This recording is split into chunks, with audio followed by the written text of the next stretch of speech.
L'hypocrisie des religieux, c'est qu'ils sont capables de prétendre qu'ils aiment Dieu et détester au même moment leurs propres frères et leur propre famille et faire la guerre à tous ceux qui ne pensent pas comme eux. Tu prétends aimer Dieu que tu n'as jamais vu, mais tu détestes ton frère que tu vois chaque jour. No fucking sense. On ne peut pas aimer Dieu et haïr les hommes, c'est de l'ego déguisé en foi.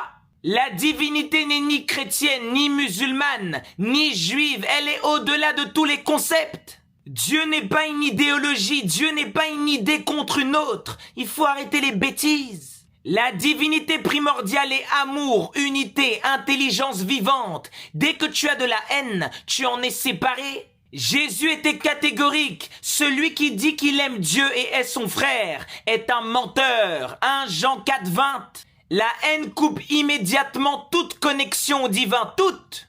La violence des religieux pour soi-disant défendre Dieu, c'est de l'idolâtrie.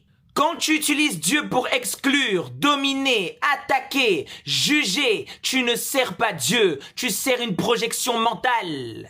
La majorité des religieux sont des idolâtres. Ils adorent l'ego, le besoin d'avoir raison, la supériorité morale. L'amour, c'est le seul critère de la spiritualité. Si tu n'es pas amour, si tu cultives de la haine, tu ne sers pas le divin. La spiritualité ne se mesure pas à ce que tu dis croire, elle se mesure à ce que tu incarnes quotidiennement. Tout ce qui te divise de ton frère n'est pas divin du tout.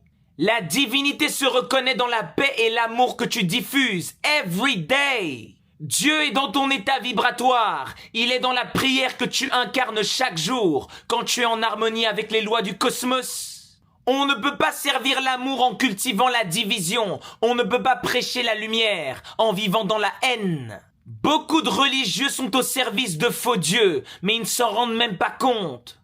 La vraie spiritualité unie, elle ne détruit pas, elle aime, elle ne condamne pas. Lao Tzu expliquait que celui qui est en harmonie avec les autres est en harmonie avec le ciel.